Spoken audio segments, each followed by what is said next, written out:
Bonjour et bienvenue dans une nouvelle vidéo de Blockchain Découvrir les fondamentaux. Dans cette vidéo, on va étudier le cas de Bitcoin. Le plan de la vidéo est le suivant.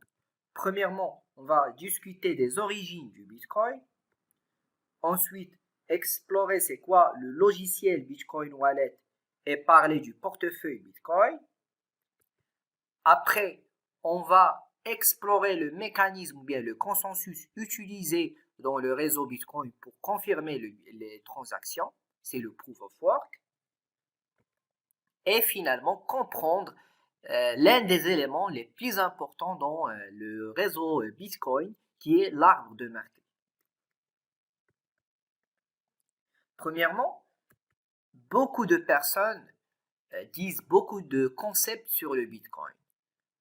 L'un disent que c'est une technologie, une monnaie numérique, un réseau, un protocole ou bien un logiciel libre. Et bien le Bitcoin, c'est une combinaison de toutes ces notions. Bien sûr, le Bitcoin a commencé comme monnaie numérique dont le but c'est d'effectuer des transactions financières d'une façon décentralisée sans l'aide d'une partie tierce.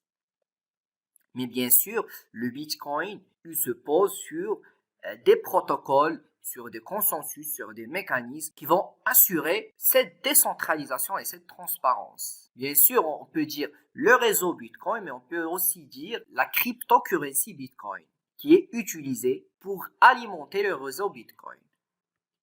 En 2008, une certaine personne se faisant appeler Satoshi Nakamoto a publié le papier décrivant le fonctionnement du protocole Bitcoin.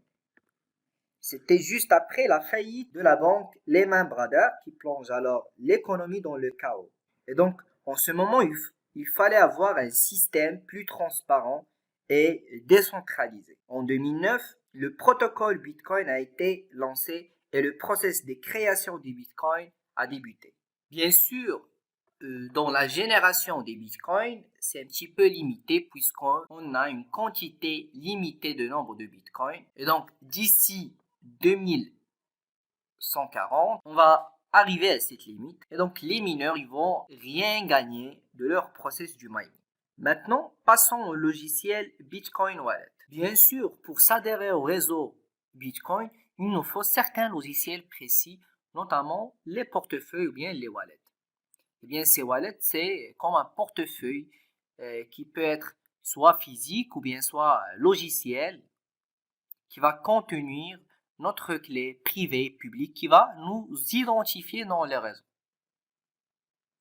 Avec ce wallet, on peut faire des transactions, on peut transférer de l'argent, on peut consulter aussi les transactions qu'on a déjà faites et ça va nous servir comme une passerelle pour se connecter au réseau Bitcoin. Bien sûr, il existe plusieurs types de wallets qui peuvent être disponibles sur différentes plateformes.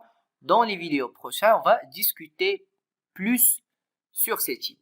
Maintenant, pour tout ce qui est algorithmique ou bien tout ce qui est mathématique dans le réseau Bitcoin. Bien sûr, on va utiliser plusieurs notions, plusieurs concepts dans le Bitcoin. Et l'un des composants essentiels dans le réseau Bitcoin, c'est la cryptographie et le hachage.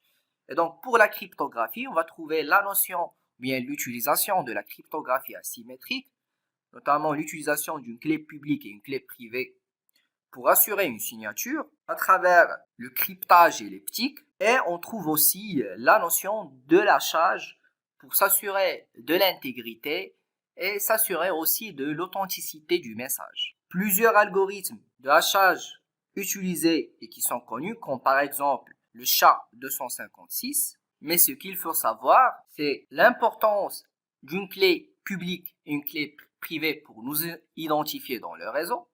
La clé privée va nous servir comme un mot de passe et la clé publique, ça va nous servir comme une identification qui va nous identifier dans le réseau.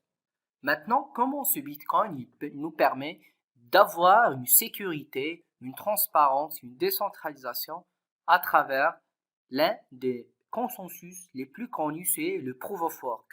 Posons le scénario de deux personnes, Alice et Bob, et que Alice il veut transférer 5 bitcoins par exemple. il va insérer cette transaction au niveau d'un bloc et le bloc, pour qu'il soit ajouté au niveau de la blockchain, il doit être validé par des mineurs. Ces mineurs sont des personnes qui doivent valider ces blocs, bien sûr en contrepartie d'une somme d'argent. Et pour valider ce bloc, ils doivent résoudre un problème mathématique.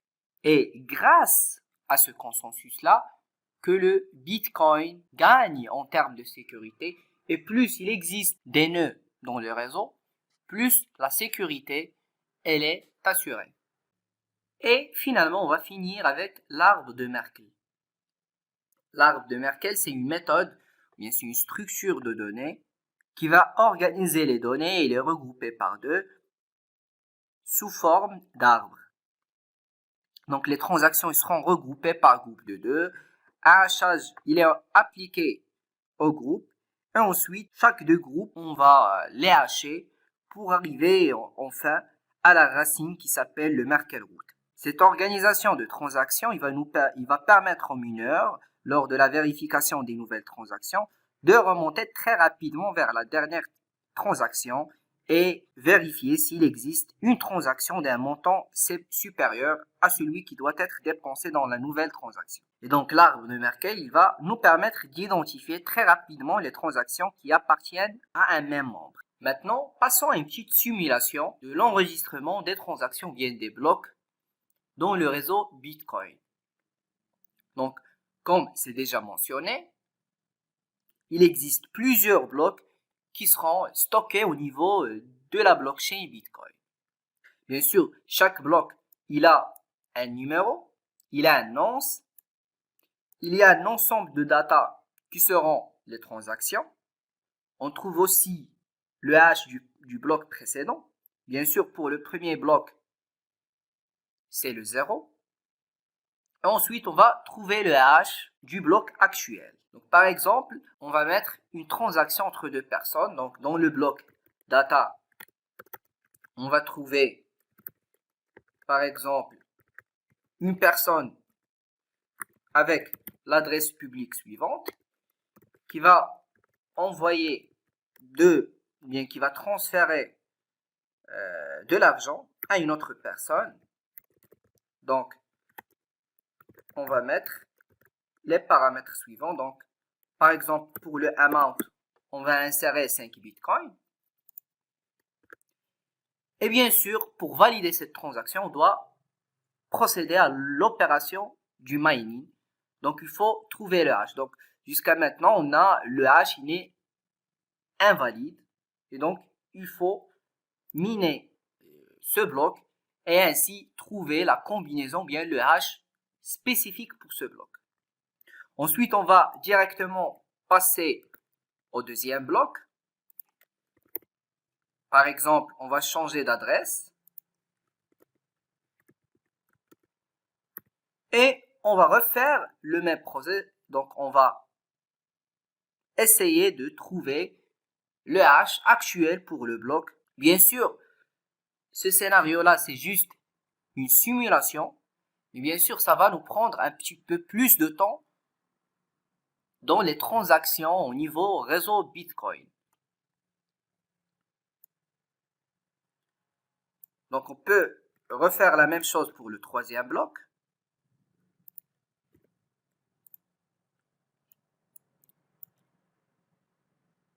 Et si, par exemple, on change quelque chose au niveau des datas, par exemple, de 10 bitcoins, on va les changer à 1000 bitcoins, vous remarquez directement que le bloc actuel ainsi que les blocs suivants, ils sont invalides. Pourquoi ils sont invalides? Eh bien, parce que, premièrement, le champ data, il va affecter la génération du hash. Donc, il faut avoir un hash valide. Et aussi, les blocs suivants, pourquoi ils sont invalides? Eh bien, parce que le hash actuel, il se repose sur le hash précédent. Et bien sûr, le hash précédent, il est erroné, il est invalide. Et donc, tous les blocs qui suivent, ils devront être invalides. D'où vient la difficulté de forger ou bien de changer les données dans un bloc? Je vous dis merci et à la prochaine vidéo.